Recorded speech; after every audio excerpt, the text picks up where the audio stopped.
అందరికీ నమస్కారం. నా పేరు సెట్టం శ్రీనివాస్, జనసేన పార్టీ రాజోలు నియోజకవర్గం, ఎంఆర్పిఎస్, డాక్టర్ బిఆర్ అంబేద్కర్ కోనసీమ జిల్లా. ఈరోజు జరిగినటువంటి ఎన్నికల కౌంటింగ్ ప్రక్రియ మొదటి ఉదయం నుంచి సాయంత్రం వరకు చూసాం. రాష్ట్ర ప్రజలందరూ కూడా మంచి నిర్ణయం తీసుకున్నారు.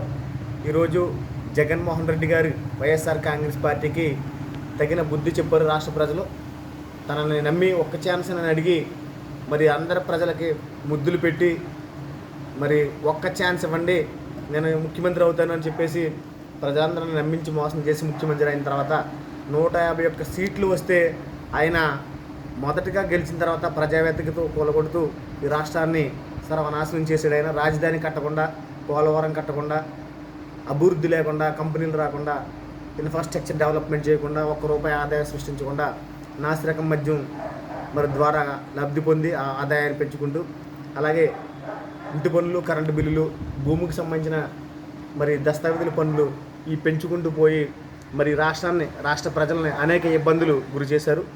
అది గమనించినటువంటి ఈ రాష్ట్ర ప్రజలు తగిన సమయంలో ఎప్పుడా అని ఎదురు చూస్తూ మే 13 తారీఖున జరిగినటువంటి సార్వత్రిక ఎన్నికల్లో తగిన బుద్ధి చెప్పారు. ఈ యొక్క ఖచ్చితంగా ఈ రాష్ట్ర ప్రజలు అభివృద్ధి కోరుకుంటారు, సంక్షేమాన్ని ఖచ్చితంగా తక్కువ మంది కోరుకుంటారని సందర్భంగా తెలియజేస్తా ఉన్నాను. అభివృద్ధి ఏంటో చంద్రబాబు నాయుడు గారికి తెలుసు. ఉమ్మడి రాష్ట్రంగా ఉన్నప్పుడు, విడిపోయిన రాష్ట్రంగా అయినప్పుడు 3500 ఎకరాల పైచిలుకు మరి అమరావతి రాజధాని నిర్మాణం చేపట్టినటువంటి నాయకుడు. అలాగే పవన్ కళ్యాణ్ గారి గురించి ప్రతి ఒక్కడు కూడా విమర్శించిన వ్యక్తే. ఈరోజు 21కి 21 సీట్లు పక్కాగా జనసేన గెలుచుకుంది. 2 పార్లమెంట్ సభ్యుల సీట్లు జనసేన గెలుచుకుంది. అలాగే ఈరోజు 10 సీట్లకే పరిమితమైనటువంటి వైఎస్ఆర్ కాంగ్రెస్ పార్టీ నామరూపాలు లేకుండా మరి ఒక పక్క సైకిల్తో, ఒక పక్క గాజు గ్లాస్తో తొక్కేసి చిదిమేశారని సందర్భంగా తెలియజేస్తా ఉన్నాను. తగిన బుద్ధి చెప్పారు. మీరు ఎస్సీల పట్ల నిర్లక్ష్యం వహించినటువంటి అంబేద్కర్ విదేశీ విద్య ఉన్నటువంటి విధానాన్ని మీరు జగన్ విదేశీ విద్యను పెట్టుకున్నారు. అలాగే వైఎస్ఆర్ మరి ఈ ఎన్టీ రామారావు గారి పేరు మీద ఉన్నటువంటి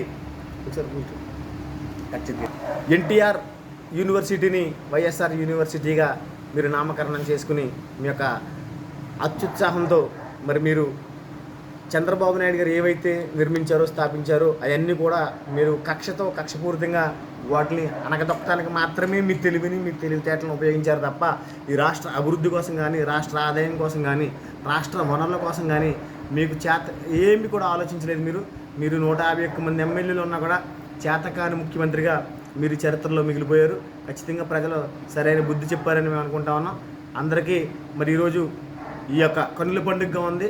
ఇటువంటి గెలుపు, కనీవిరిగిన గెలుపు మరి చరిత్రలో ఎప్పుడు మరి చూడలేని విధంగా ఈరోజు రాష్ట్ర ప్రజలందరూ కూడా తీర్పునిచ్చారు. ఇటు రాజోల్లో మరి దేవా వరప్రసాద్ గారు మరి అత్యధిక మెజార్టీతో గెలిచారు.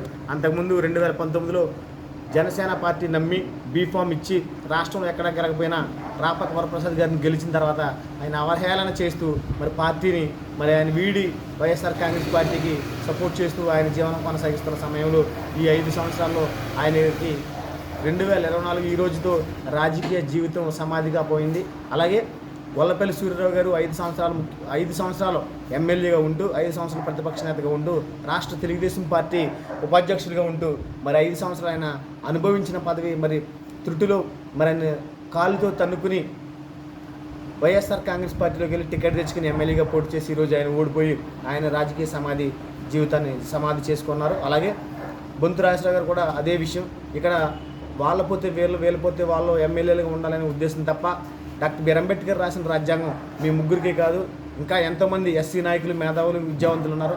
ఖచ్చితంగా అది ఈరోజు నెరవేరింది.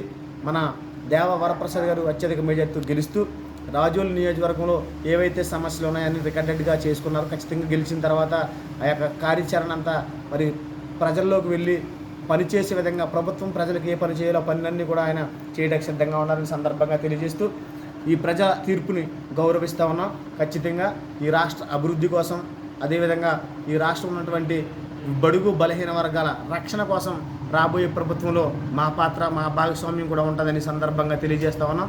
ఈ ఎన్డీఏ కూటమికి ఎంఆర్పిఎస్ అధినేత మహాజన నాయకుడు మాన్యశ్రీ మందాకృష్ణ మాదిగ గారు పిలుపు మేరకు రాజోలు నియోజకవర్గంలో ఉన్నటువంటి ప్రతి మాదిగ సామాజిక వర్గాన్ని తెలిసిన ప్రతి ఎంఆర్పిఎస్ నాయకులు కార్యకర్తలు ప్రతి ఇంటికి వెళ్ళి ఓటు అడిగాం.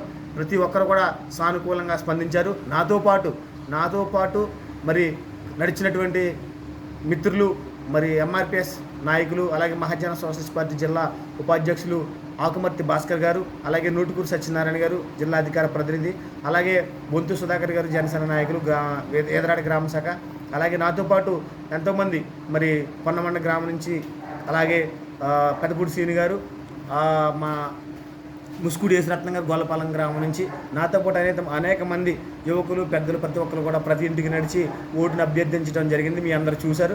అలాగే నాతో పాటు ప్రతిరోజు డే 1 నుంచి డే లాస్ట్ వరకు నాతో పాటు ఉన్నటువంటి నా మిత్రుడు తమ్ముడు పెచ్చెట్టి కళ్యాణ్ చక్రవర్తి కెమెరామ్యాన్గా వ్యవహరిస్తూ వీడియోలు తీస్తూ ఆయన కూడా ప్రతి మా అడుగుల్లో అతను కూడా మా భాగస్వామి మా విజయానికి, అలాగే మాకు జనసేన పార్టీకి కానీ ఎంఆర్పిఎస్కి కానీ మా విజయానికి మాకు సహాయ సహకారం అందించాడు తమ్ముడు చక్రవర్తి గారికి హృదయపూర్వక ధన్యవాదాలు తెలియజేసుకుంటా ఉన్నాం. అలాగే ఈ యొక్క మా గ్రూప్లో ఉన్నటువంటి సభ్యులందరూ కూడా ఎన్డీఏ కూటమి గెలవాలని కృష్ణమాది గారి పిలుపుతో మరి అందరూ కూడా ముక్తకంఠంగా మరి పనిచేసిన ప్రతి ఒక్క మాదిగ నాయకులందరికీ మరి ధన్యవాదాలు తెలియజేసుకుంటూ సెలవు తీసుకుంటున్నాను. జై జనసేన, జై తెలుగుదేశం, జై భీమ్, జై భారత్.